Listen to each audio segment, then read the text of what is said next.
på 3 vallerter. Og på fløjen der satte jeg katalog nummer 298, det er hvor man får Felix fra Bjørn Sørensen Skive. Det er jo en vallert af skoene forstykke med friskhed, dybde, med god bredde.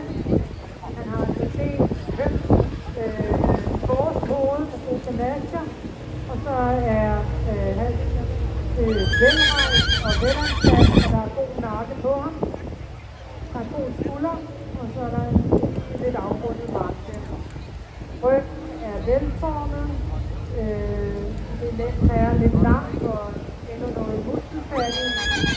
Der er gode lemmer på ham med god ledmarkering og enough bone, vil man sige. Og så har han lige en ganske god bevægelse i både skridt og i trav med godt afskub. Det var lidt svært for ham at koncentrere sig derude i det møgvejr der.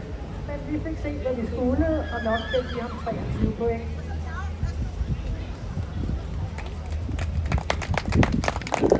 Så følger katalog nummer 296, det er Spitfire fra MS Skåb i Størvad.